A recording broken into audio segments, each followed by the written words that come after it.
We've been given the substitution u equals root x, so let's ignore the limits for now. We'll deal with the limits later on in the question. Let's just replace root x with u whenever we see it.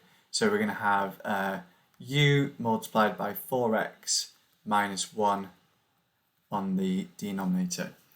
So we want to replace dx with something to do with du because we want this as a du integral. So we're going to work out du by dx, differentiate u with respect to x, and it's going to be useful to write u as x to the power of a half. So we can just times by the power and reduce the power by 1 to differentiate that.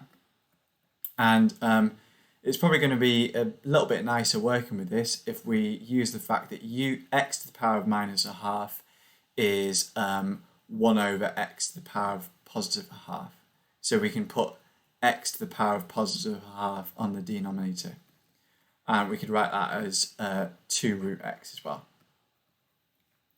So we need to rearrange this to get dx the subject. So we know that du is equal to 1 over 2 root x dx. So we can rearrange this to get dx. If we times both sides by 2 root x, we're going to get dx equals 2 root x du. So let's replace dx with 2 root x du. So we're going to have 1 over u 4x minus 1 times by 2 root x du. So we need to try and eliminate x from this. I've spotted that root x is actually equal to u. So I could write that as, I'm going to times the 1 by the 2 root x and write it as a single fraction. So on the top we've got 2 root x, which is actually 2u, because this term here is actually u. And on the denominator we're going to have u times by 4x minus 1 du. Okay, so this helps us a bit because we can cancel the u's, that's good. But we need to try and get rid of this x because at the moment we've got an x and we want everything to be to do with u. So we need to go back to our original substitution and find out what x is equal to in terms of u. So if we square both sides of this substitution, we know that u squared is equal to x. So let's replace x with u squared. So we're going to have 2 over 4 u squared minus 1 du. So this looks like a partial fractions question, and if you're struggling to see why it's a partial fractions integral, it might be clearer if we factorize the denominator. So if you factorize the denominator, it's a difference of 2 squareds, and it factorizes as 2u plus 1 and 2u minus 1. So you can see that we've got a partial fractions question here. So with partial fractions, we're going to write this fraction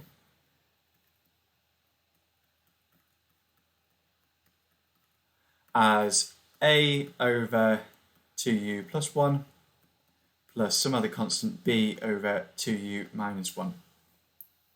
So to find the values of a and b, we're going to times through by the denominator. So we're going to get 2 is equal to a times by 2u minus 1 plus b times by 2u plus 1. So you can use your favourite method for finding the values of capital A and capital B. I'm going to use substitution. So I'm going to try and make this bracket equal to 0 to start with. So I'm going to sub in u equals a half. So when u equals a half, we're going to get 2 on the left hand side. And on the right hand side, this term is going to be 0 and this term is going to be 2b. So that tells us that b is equal to 1.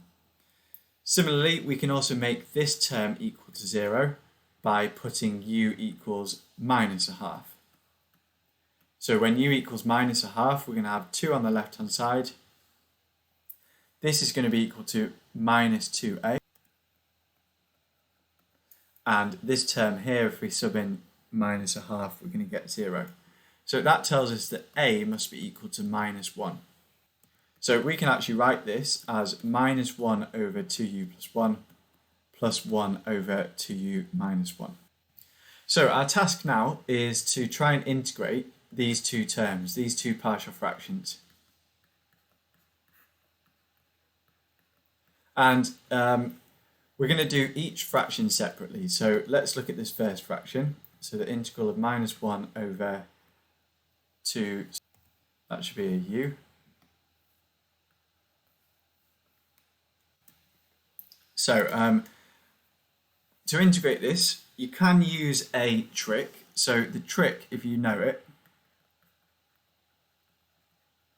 would be to use the fact that the integral of f dashed of x over f of x is equal to log of f of x.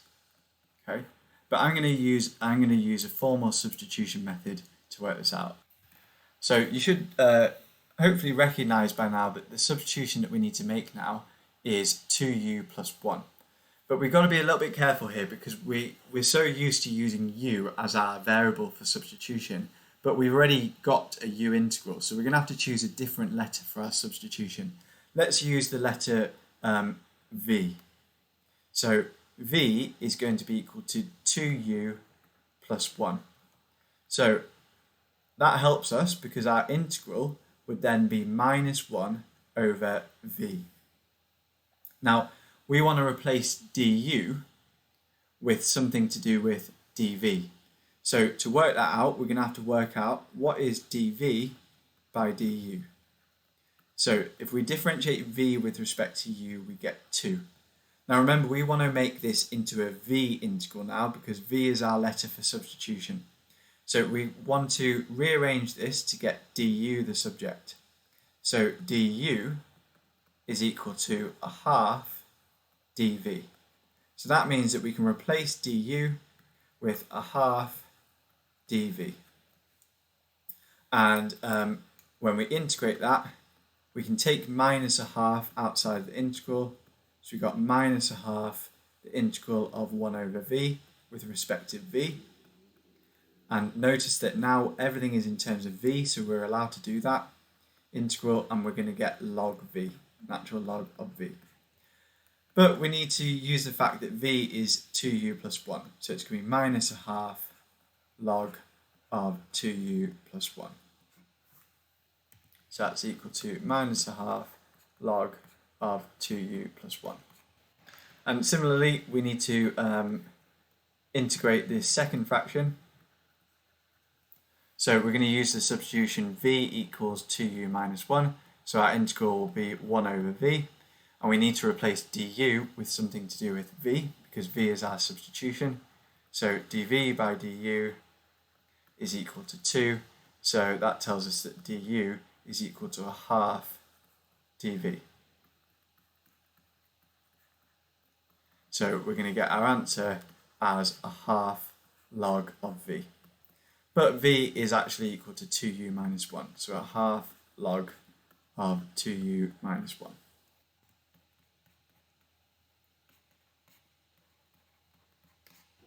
Now, going back to the original question, we wanted to work out this definite integral with x limits of x equals 1 up to x equals 4.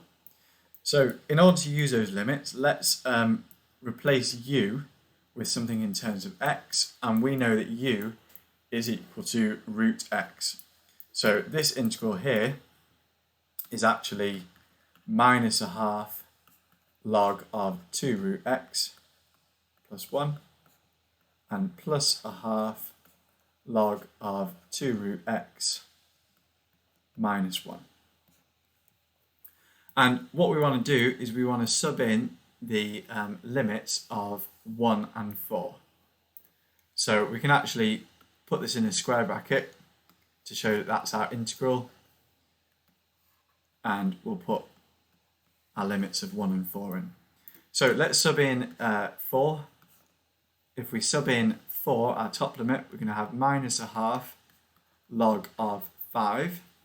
But 5 doesn't need to be in a modular symbol because 5 is positive already. And +1/2 log of 3. And then we need to subtract what we get when we sub in the lower limit of 1. So we're going to have -1/2 log of 3 and plus a half log of 1. So we just need to try and simplify this a little bit.